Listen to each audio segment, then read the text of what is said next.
오늘 하나님의 말씀은 신약성경 1페이지 마태복음 1장 18절로 25절까지 말씀입니다. 본문을 한번 읽고 말씀을 들으시면 감사하겠습니다. 오늘 본문을 통해 하나님께 쓰임받는 축복을 누립시다, 이런 제목으로 함께 은혜를 나누겠습니다.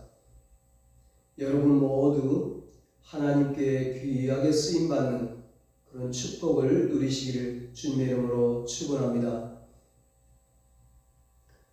우리는 지금 대강절을 보내고 있습니다. 성탄절을 맞이하면서 경건한 시간을 보내는 기간입니다. 성경에 보면 성탄을 맞이했던 사람들이 나옵니다. 그 중에 대표적인 사람이 요셉과 마리아일 것입니다.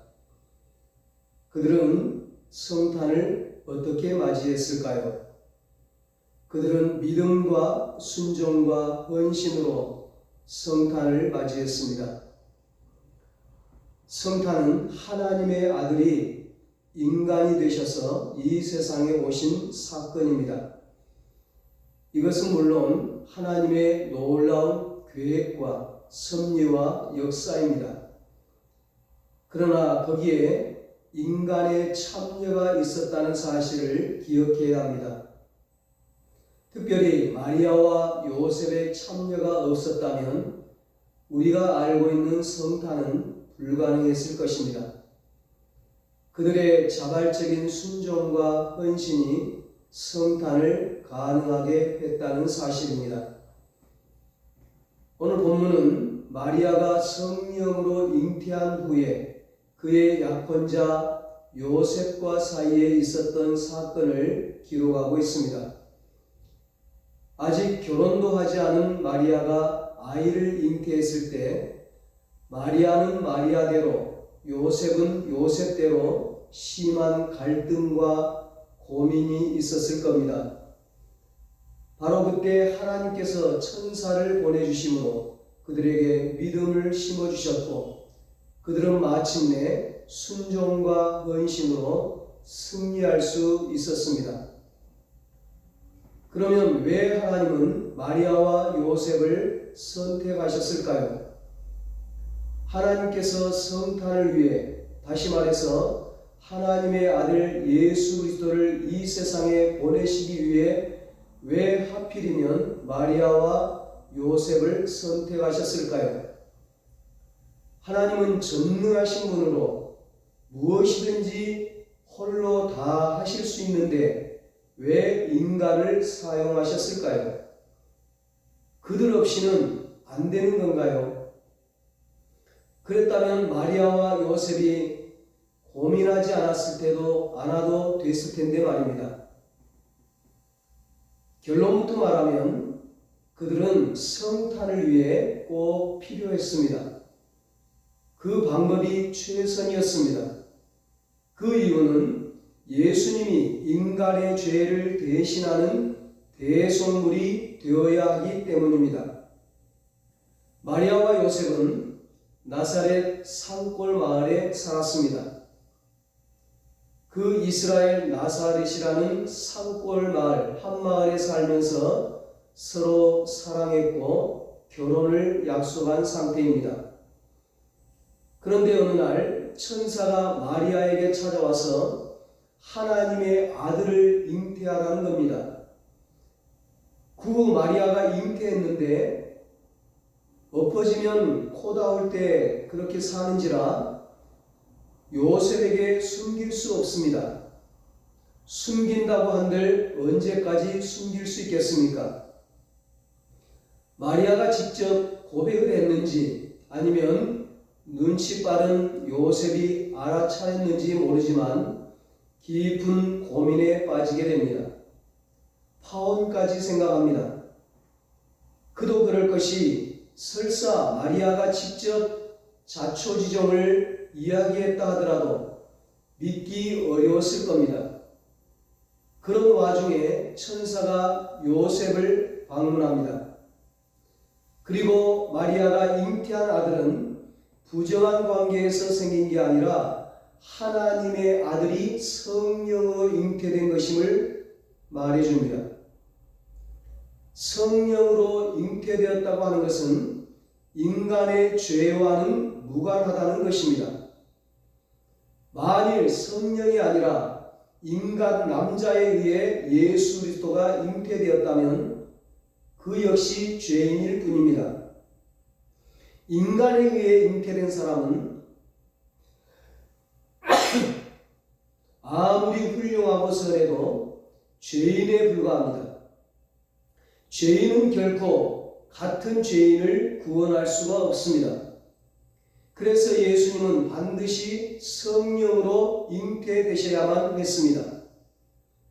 이렇듯 예수 그리스도의 나심은 그 시작부터가 사람의 힘이나 능력에 의한 것이 아니었습니다. 예수님은 성령으로 잉태되셨습니다. 그것은 곧 예수님이 하나님이라는 것을 의미하는 것입니다. 비록 여인의 몸을 빌려서 이 땅에 오셨지만 그분은 성령으로 잉태되신 하나님이셨습니다. 그렇게 천사가 성령으로 잉태되었다고 하면서 그리고 아예 이름까지 지어줍니다. 21절에 아들을 낳으리니 이름을 예수로 하라. 이는 그가 자기 백성을 그들의 죄에서 구원할 자이심이라 하니라 말씀합니다. 예수라는 이름의 뜻은 자기 백성을 죄에서 구원할 자, 즉 구원자, 메시아입니다. 그러면서 이러한 일은 갑자기 이루어진 게 아니라 구약시대 오래전부터 예언된 것이 성취된 것임을 밝힙니다. 22절 23절입니다. 이 모든 일이 된 것은 주께서 선지자로 하신 말씀을 이루려 하심이니 이르시되 보라 처녀가 잉태하여 아들을 낳을 것이요 그의 이름은 임마누엘이라 하리라 하셨으니 이를 번역한즉 하나님이 우리와 함께 계시다 함이라. 아멘. 성탄 이전, 그러니까 BC 700년 전 구약 선지자 이사야가 예언했던 말씀인데 그 말씀 그대로 성취된 것입니다. 그러면 왜 하나님의 아들, 즉 하나님 자신이신 그분이 이 세상에 인간으로 오셔야 될까요? 인간을 죄에서 구원하려면 죄가 없는 인간이어야 합니다. 한마디로 대속을 위해서입니다. 모든 인간은 창세 이후 인간의 대표이자 인류의 조상인 아담이 지은 원죄를 품고 태어납니다. 그리고 태어난 후 세상을 살면서 마음속 생각으로, 언행으로, 말과 행동으로 범죄합니다. 바로 자범죄입니다. 인간은 이 원죄와 자범죄로 인해 영원히 멸망받아 죽게 되었는데 예수님을 통해 구원받고 영생을 얻을 수 있게 된 것입니다. 로마서 6장 23절에 말씀합니다. 죄의 삭은 사망이요 하나님의 은사는 그리스도 예수 우리 주 안에 있는 영생이니라. 아멘. 인간의 죄를 대속하기 위해서는 동일한 인간이어야 합니다. 죄값을 치르는 것은 피 흘려 죽는 길밖에 없습니다. 히브리서 9장 22절에 피 흘림이 없은즉 사함이 없느니라고 했습니다. 그래서 구약시대에 예수님의 십자가 예표로 짐승이, 동물이 인간 대신 피 흘려 죽는 속죄 제사를 드렸던 겁니다. 죄 없는 짐승이 죄인을 대신해서 피 흘려 죽은 겁니다. 그렇게 모형으로, 예표로 이 짐승이 죽다가 이제 진짜 구세주 예수님이, 죄 없으신 예수님이 완전한 속죄를 위해 십자가에 피 흘려 죽으러 오신 겁니다. 그야말로 대속물이 되시기 위해 오셨습니다. 완전한 대속물. 우리 대신 죄를 없이 하는 속죄 제물이 되시기 위해 오셨습니다. 마가복음 10장 45절에 말씀합니다. 인자가 온 것은 섬김을 받으려 함이 아니라 도리어 섬기려 하고 자기 목숨을 많은 사람의 대속물로 주려 함이니라. 아멘. 예수님이 오셔서 이제 피 흘려 죽으심으로 우리는 구약시대처럼 매번 동물을 잡아서 피를 흘려서 제사를 드리지 않아도 됩니다. 하나님은 공의로운 분이라 반드시 죄값을 묻습니다. 인간은 그 죄값으로 영원히 죽어야 됩니다. 영원한 사막, 즉 지옥의 형벌을 받아야 합니다. 이 문제를 해결하기 위해 예수님이 중보자로 오셨습니다. 죄 없는 예수님이 대속함으로 하나님과 인간을 화해시키러 오신 겁니다. 디모데전서 2장 5절에 말씀합니다. 하나님은 한 분이시요 또 하나님과 사람 사이의 중보자도 한 분이시니 곧 사람이신 그리스도 예수라. 아멘. 예수님만이 유일한 중보자요 유일한 구원자이십니다. 이런 역할을 하려니까 죄 없는 인간이어야 하고 이를 위해 인간의 몸을 빌어야 됩니다. 빌려야 되는 거죠. 그런데 통상적인 보통의 남녀관계에서 아이가 태어나면 원죄의 그 오염을 막을 수 없기 때문에 동정녀를 선택한 겁니다. 그러면 약혼자가 아닌 처녀도 많은데 굳이 약혼한 마리아를 왜 선택하셨을까요? 약혼자가 없으면 한 여자만 고민하면 되는데 왜 두 사람 모두 고민에 빠지게 했느냐 이겁니다. 그 이유를 알려면 고대 이스라엘의 결혼 제도를 먼저 알아야 됩니다. 그 당시 유대인의 결혼은 세 단계로 진행됩니다. 약정, 약혼, 그리고 결혼입니다. 약정은 어려서부터 두 가정 사이의 부모들끼리 결혼을 약속해 두는 겁니다. 그러다 성인이 되면 본인들의 의사를 물어 약혼을 합니다. 오늘날에는 약혼을 하고서도 파혼하는 경우가 심심찮게 생깁니다. 하지만 그 당시 유대인들에게 파혼이란 상상하기 힘든 일입니다. 약혼 자체가 이미 법적으로 구속력을 갖고 있기 때문입니다. 약혼 기간은 약 1년 정도 되는데 이 기간 중에는 타인과는 물론이고 당사자들끼리도 절대 순결을 지켜야 합니다. 만일 이를 지키지 않으면 큰일 납니다. 가는 채로 동네 사람들에게 끌려나가 돌에 맞아 죽게 됩니다. 그러므로 당시 유대인 사회에서 약혼 상태에 있는 여인은 순결한 여인의 표상입니다. 마리아가 바로 그런 상태에 있었습니다. 다시 말하면 마리아의 순결은 작가가 고민하는 겁니다. 바로 그럴 때 하나님께서 마리아를 사용하셨고 그것은 정말 아주 놀랍고 절묘한 선택이었습니다. 하나님의 섭리였던 거예요. 또 한 가지 중요한 사실이 있습니다. 만일 마리아가 혼자 아이를 낳으면 어떻게 되나요? 마리아는 미혼모가 되고 예수님은 사람들에게 사생아로 오해받게 됩니다. 그런데 약혼 상태니까 아직 동거하지 않았지만 법적으로는 요셉의 아내이므로 예수님이 태어나면 법적으로 요셉의 아들이 되고 그 가문의 일원이 되고 그래서 요셉의 계보가 곧 예수님의 계보가 되는 겁니다. 성경에 약속한 대로 아브라함과 다윗의 계보가 자손이 되는 거죠. 마가복음 1장 1절 16절에 말씀합니다. 아브라함과 다윗의 자손 예수 그리스도의 계보라. 야곱은 마리아의 남편 요셉을 낳았으니 마리아에게서 그리스도라 칭하는 예수가 나시니라. 정말로 하나님의 선택은 탁월했습니다. 하나님께서 이 모든 것을 감안해서 선택한 완벽한 것이었습니다. 이처럼 하나님의 입장에서 보면 마리아와 요셉을 선택한 게 절묘했지만 당사자들 입장에서는 너무나 어려운 일입니다. 무엇보다 믿어지지 않는 게 제일 큰 문제였습니다.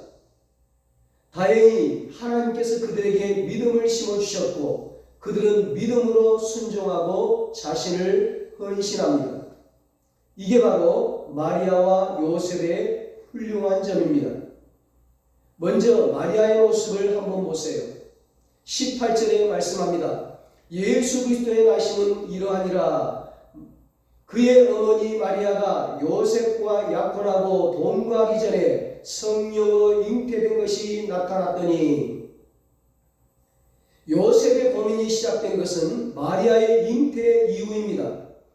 그러나 마리아는 그 이전에 천사의 방문을 받으면서부터 고민이 시작됩니다. 천사가 마리아를 찾아와서 성령으로 잉태됨을 알려준 사건이 누가복음 1장 26절로 38절에 나옵니다. 이것을 가리켜 수태고지 사건이라 부릅니다. 어느 날 천사가 나타나서 아들을 잉태하게 된다고 하니까 마리아로서는 기가 막힌 일입니다. 한마디로 청천벽력이죠. 가능하지도 않겠지만 만일 그런 일이 생긴다면 자기 인생은 완전 파탄이 납니다. 끝나는 거예요. 결혼 날짜를 손꼽아 기다리던 처녀에게 이게 무슨 날벼락입니까? 파혼당할 수도 있습니다. 미혼모가 될 수도 있습니다. 사람들에게 돌에 맞아 죽을 수도 있습니다. 생각하면 할수록 기가 막힙니다. 사람이 죽어도 영광스럽게 죽으면 그나마 위로가 될 텐데 수치스럽게 죽으면 이게 뭔가? 부모님과 가족들은 어떻게 하나? 별의별 생각이 다 들었을 겁니다. 그런데 놀라운 것은 천사의 설명을 다 듣고 하나님이 전능하시니까 그런 일이 가능할 것이다. 하나님이 천한 자를 굳이 선택해서 사용하신다면 순종해야지, 내 몸을 드려야지 하고 마리아가 결단합니다. 누가복음 1장 38절에 말씀합니다. 마리아가 이르되 주의 여종이 오니 말씀대로 내게 이루어지이다 하매 천사가 떠나가니라. 그 당시 마리아는 10대 소녀에 불과한데 이런 놀라운 신앙을 가지고 있다는 게 정말 대단합니다. 순수한 신앙이죠. 인생을 오래 살면서 세상에 이런저런 때가 묻은 사람이었다면 따지고 계산하고 복잡했을 겁니다. 순종하기가 어려웠겠죠.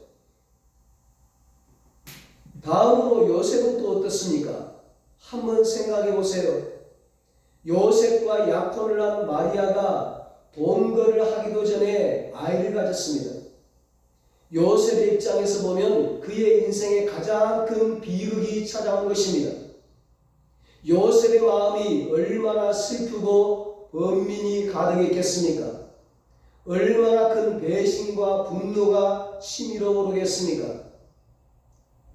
약혼한 여자가 아이를 가졌다면 마리아 이상으로 충격이었을 것입니다. 마리아는 자신이 결백하고 천사의 방문까지 받았으니까 당황스러워도 마음 정리를 했지만 요셉은 다르잖아요. 별의별 생각이 다 들었겠죠. 모든 게 무너지는 느낌이었을 겁니다. 그러나 요셉은 인간적인 감정만으로 일을 처리하지 않았습니다. 요셉은 자기 감정에 휩쓸리는 사람이 아니었습니다. 그는 의로운 사람이었습니다.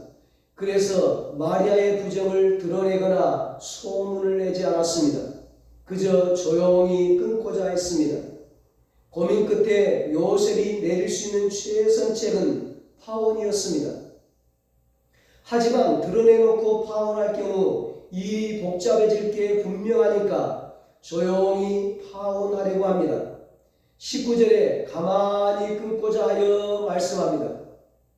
그래서 요셉은 조용히 마리아의 잘못을 덮어주고 동시에 자신의 의로움을 지키려고 했습니다. 요셉은 억울했지만 마리아의 잘못은 덮어주고 마리아를 사랑했지만 부정한 관계는 청산하고자 했습니다. 그러나 하나님의 계획은 요셉의 생각과 달랐습니다. 바로 그때 하나님께서 그에게 천사를 보내주셨습니다. 20절입니다. 이 일을 생각할 때 주의 사자가 현몽하여 이르되 다윗의 자손 요셉아 내 아내 마리아 데려오기를 무서워하지 말라. 그에게 잉태된 자는 성령으로 된 것이라. 아멘. 요셉은 깜짝 놀랐지만 천사의 말을 믿었습니다. 그리고 천사의 말을 하나님의 말씀으로 알고 순종합니다. 24절 25절입니다. 요셉이 잠에서 깨어나 일어나 주의 사자의 분부대로 행하여 그의 아내를 데려왔으나 아들을 낳기까지 동침하지 아니하더니 나음의 이름을 예수라 하니라. 아멘. 요셉은 마리아를 보호하기 위해 집으로 데려옵니다. 그러나 하나님의 아들이 순결한 가운데 태어날 수 있도록 금욕하며 동침하지 않습니다. 놀라운 신앙입니다. 마리아 못지않은 어떤 면에서는 그 이상의 신앙입니다. 이와 같이 믿음으로 순종하고 믿음으로 헌신한 마리아와 요셉, 여러분 어떻게 됐습니까? 그들이 수치를 당하고 망했습니까? 죽었습니까? 아닙니다. 하나님께서 모든 것을 깔끔하게 처리해 주셨습니다. 그들을 안전하게 보호해 주시고 가정의 행복을 보장해 주셨고 인류 역사상 가장 영광스러운 인생으로 축복해 주셨습니다. 그렇습니다, 여러분. 하나님은 하나님을 믿고 순종하는 사람, 하나님을 위해 헌신하는 사람은 그 인생을 책임져 주시고 반드시 축복해 주십니다. 하나님은 여호와 일에 준비하시는 하나님이십니다. 다 준비해 놓으시고 말씀하십니다. 창세기 22장을 보면 아브라함에게 모리아산에 올라가 백세에 얻은 독자 이삭을 번제로 바치라고 말씀하십니다. 번제는 동물을 죽여서 가죽을 벗기고 내장을 다 끄집어내고 그 살을 불로 태워서 드린 제사죠. 하나님께서 아브라함에게 백세에 얻은 아들을 그렇게 제물로 바치라는 거예요. 순종할 수 없잖아요. 헌신할 수 없잖아요. 얼마나 귀한 아들인데. 그런데 하나님은요, 그 이삭을 죽이려고 한 게 아니었어요. 아브라함의 믿음을 테스트하시고 놀라운 축복을 주시려고 미리 하나님께서 제물을 준비해 놓으시고 어린 양을 준비해 놓으시고 아브라함의 믿음을 테스트하신 거예요. 아브라함이 순종하는 겁니다. 하나님 말씀에 순종하는 거예요.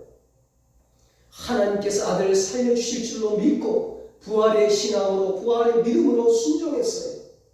그 후에 하나님이 아브라함과 이삭을 얼마나 축복하시는지 몰라요. 축복의 대로가 활짝 열리는 것입니다. 그의 인생에, 그의 가정에, 그의 자녀에게, 그의 후손에게, 그의 가문에게 놀라운 축복이 임하는 것입니다. 그의 가문에서 예수님이 태어나는 겁니다. 믿음의 가문, 축복의 가문이 되고 인류를 구원하시는 예수님의 가문이 되는 것입니다. 이 마리아와 요셉도 마찬가지였습니다. 파혼도 넘기고 가정을 이제 이룹니다. 돌팔매질도 모면합니다. 죽음도 모면하고 이제는 가족들의 명예도 보존됩니다. 그뿐이겠습니까? 마리아는 여자 중에, 인류 역사상 모든 여자 중에 최고의 영광을 얻게 됩니다.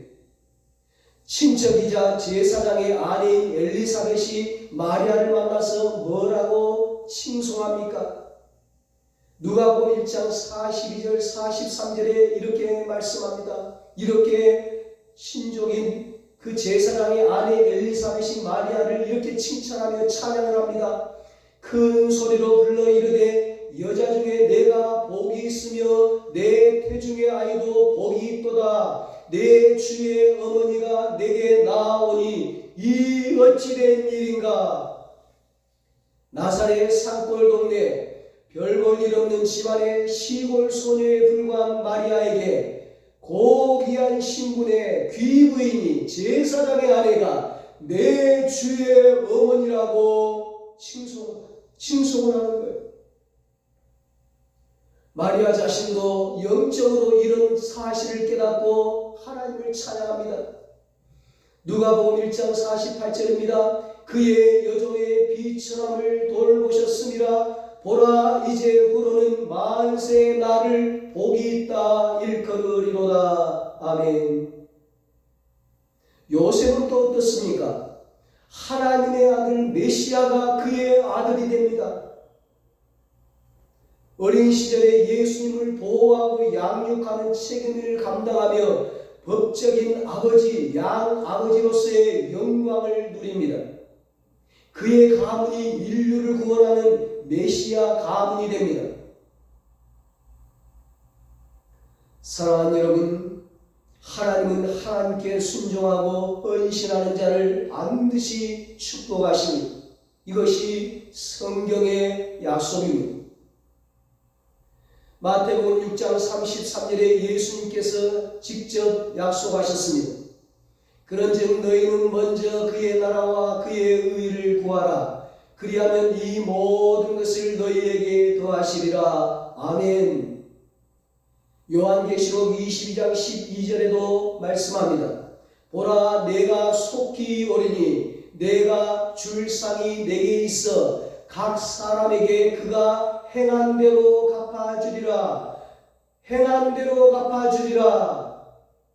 하나님께서 우리가 이 땅에서 믿음 생활하면서 신앙 생활하면서 헌신하고 충성하고 봉사했던 모든 하나님 나라와 영광 안에서 행한 모든 것들 다 갚아주신다는 것, 행한 대로 갚아주신다는 겁니다.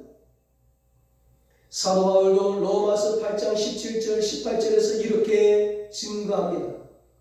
자녀이면 또한 상속자 곧 하나님의 상속자요 그리스도와 함께한 상속자니 우리가 그와 함께 영광을 받기 위하여 고난도 함께 받아야 할 것이니라. 생각하건대 현재 고난은 장차 우리에게 나타날 영광과 좋게 비교할 수 없도다. 현재 고난은 장차 우리에게 나타날 영광과 좋게 비교할 수 없도다. 우리가 하나님을 위해서, 하나님 나라와 영광을 위해서, 복음을 위해서, 주님의 몸된 교회를 위해서 때로는 헌신하며 충성하면서 봉사하면서 힘든 일도 있습니다. 어려운 일을 당하기도 합니다. 고난을 받기도 합니다.